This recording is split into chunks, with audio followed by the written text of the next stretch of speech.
नमस्कार। कभी सोचा है कि भारत में किसी घर की छत पर लगा एक छोटा सा सोलर पैनल और पेरिस में साइन हुआ एक बहुत बड़ा ग्लोबल क्लाइमेट अग्रीमेंट, इन दोनों के बीच भला क्या कनेक्शन हो सकता है? आज हम इसी कमाल के कनेक्शन की कहानी को समझने वाले हैं। एक ऐसी कहानी जो एक घर से शुरू होती है और पूरी दुनिया तक पहुंचती है। हाँ, तो सवाल यही है, पंजाब की एक आम सी छत और पेरिस में हुआ वो ऐतिहासिक जलवायु समझौता, आखिर इन दोनों में क्या रिश्ता है? यकीन मानिए, इसका जवाब काफी हैरान करने वाला है। और यही सवाल हमें एक ऐसी जर्नी पर ले जाने वाला है जो एक घर के आंगन से शुरू होकर दुनिया के सबसे बड़े मंचों तक जाएगी। तो चलिए कहानी के पहले हिस्से पर आते हैं, जानते हैं कि ये पूरी क्रांति असल में कहाँ से शुरू हो रही है। देखिए, ये किसी बड़े सरकारी दफ्तर से नहीं, बल्कि एक आम परिवार की छत से शुरू हो रही है। तो देखिए, ये सब कुछ किसी बड़ी बड़ी पॉलिसी की बात नहीं है। इसकी शुरुआत होती है एक बहुत ही बेसिक ज़रूरत से, बिजली। ज़रा सोचिए, मोहाली में रहने वाले एक परिवार के लिए अपनी छत पर सोलर पैनल लगाने का मतलब क्या है? इसका मतलब है पावर कट से छुटकारा और हर महीने आने वाले भारी भरकम बिल से आज़ादी। और हाँ, जो पीएम सूर्यघर योजना है, उसका तो लक्ष्य ही यही है, मुफ्त बिजली। और इसका असर सीधा जेब पर पड़ता है। कितना? करीब करीब 8 से 12 हजार रुपए। सोचिए, एक एवरेज फैमिली हर साल इतने पैसे बचा सकती है अपने बिजली के बिल पर। अब ये वो पैसा है जो शायद बच्चों की पढ़ाई में काम आ जाए या घर की किसी और जरूरत में। तो ये सिर्फ बिजली की बचत नहीं है, ये एक तरह से आर्थिक आज़ादी की तरफ एक बड़ा कदम है। तो ठीक है, एक घर की कहानी तो हमने देख ली, अब थोड़ा जूम आउट करते हैं और इस एक छत की कहानी को पूरे देश के बड़े कैनवस पर देखते हैं। क्योंकि हर एक सोलर पैनल जो लग रहा है वो असल में भारत के एक बहुत बड़े नेशनल मिशन का हिस्सा है। एक ऐसा मिशन जो इस पूरे बदलाव को तूफानी रफ्तार दे रहा है। तो एक परिवार की ये जो बचत है ना, ये असल में एक बहुत बड़े राष्ट्रीय मिशन की एक बूंद है। इस मिशन का नाम है पंचामृत, मतलब जलवायु कार्रवाई के 5 अमृत। ये क्लाइमेट चेंज से लड़ने के लिए भारत के 5 सबसे बड़े वादे हैं जो देश के भविष्य के लिए एक बहुत ही एम्बिशियस रोड मैप तैयार करते हैं। तो पंचामृत का पहला वादा क्या है? ये है 2030 तक 500 गीगावाट एनर्जी, ऐसी एनर्जी जो कोयले या पेट्रोल से नहीं आती। अब सवाल ये है कि 500 गीगावाट आखिर होता कितना है? अंदाजा लगाइए, ये आज पूरे यूरोप की टोटल सोलर कैपेसिटी से भी ज्यादा है। जी हाँ, ये लक्ष्य दिखाता है कि भारत के इरादे कितने बड़े हैं। और दूसरा वादा, वो भी कुछ कम नहीं है, 2030 तक कार्बन एमिशन में 1 बिलियन टन की कमी लाना। 1 बिलियन टन, इसे ऐसे समझिए, ये लगभग उतना ही है जितना पूरे अमेरिका का ट्रांसपोर्ट सेक्टर एक साल में धुआं छोड़ता है। तो ये हमारी हवा को साफ करने का एक बहुत बहुत बड़ा वादा है।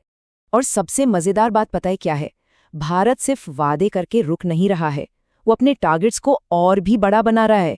जैसे 2015 में एक वादा किया, फिर 2022 में उसे और बढ़ा दिया। और तो और, भारत अपने कुछ लक्ष्य तो डेडलाइन से कई साल पहले ही पूरे कर चुका है। तो साफ है, ये सिर्फ बातें नहीं है, ये एक्शन है। ओके, तो हमने घर देख लिया, देश भी देख लिया। अब एक बार और जूम आउट करते हैं और चलते हैं सीधे ग्लोबल स्टेज पर। क्योंकि भारत की ये जो कोशिशें हैं ना, ये अकेले नहीं हो रही, ये एक बहुत बड़े ग्लोबल वादे को पूरा करने की कहानी का हिस्सा है। आपको याद होगा, 2015 में दुनिया के सारे देशों ने मिलकर 17 गोल सेट किए थे। इन्हें कहते हैं सस्टेनेबल डेवलपमेंट गोल्स, या शॉर्ट में SDGs। इसे आप पूरी इंसानियत के लिए एक कॉमन चेकलिस्ट जैसा समझ सकते हैं। मकसद, गरीबी को खत्म करना और अपने प्लानेट को बचाना। और पता है, उसी साल 2015 में ही दुनिया ने एक और बहुत बड़ा ऐतिहासिक कदम उठाया था, पेरिस एग्रीमेंट। ये किसी एक देश का वादा नहीं था, ये पूरी इंसानियत का संकल्प था कि हम सब मिलकर धरती के बढ़ते टेम्परेचर को रोकेंगे। आप कह सकते हैं कि ये क्लाइमेट चेंज के खिलाफ हमारी सबसे बड़ी और सबसे मजबूत ढाल है। तो अब यहाँ सोलर एनर्जी एक सुपर हीरो की तरह एंट्री लेती है। ये ना एक तीर से 2 निशाने लगाती है। एक तरफ तो ये SDG 7 का टारगेट पूरा करती है, यानी सबको सस्ती और क्लीन एनर्जी देती है, और दूसरी तरफ ये कोयले जैसे फॉसिल फ्यूल्स की जगह लेकर सीधे सीधे SDG 13 पर काम करती है, यानी क्लाइमेट एक्शन। और इसका असर जमीन पर दिख भी रहा है। और कैसे? भारत की जो अभी की सोलर कैपेसिटी है वो हर साल 200 मिलियन टन से ज्यादा कार्बन डाइऑक्साइड को हमारे एटमॉस्फेयर में जाने से रोकती है। पता है ये कितना है? ये लगभग 4 करोड़ गाड़ियों को सड़क से हटाने के बराबर है, और ये हर साल होता है। लेकिन देखिए, ये बड़े बड़े टारगेट्स और एग्रीमेंट्स तो कागज पर ही रह जाएंगे अगर इन्हें जमीन पर उतारने वाले लोग ना हों। तो चलिए अब कहानी को वापस जमीन पर लाते हैं और मिलते हैं इस पूरी क्रांति की असली हीरोइन से। पर यहाँ एक चैलेंज भी है, और उससे भी बड़ा एक मौका। रिन्यूएबल एनर्जी सेक्टर में पूरी दुनिया में देखें तो वर्कफोर्स में करीब 32% महिलाएं हैं, लेकिन भारत में ये आंकड़ा सिर्फ 11% है। अब ये जो गैप है, ये एक चैलेंज तो है, पर इसी गैप को भरने में इस क्रांति की असली ताकत छिपी हुई है। और इस चैलेंज का एक बड़ा ही शानदार सॉल्यूशन सामने आया है, सूर्य सखी।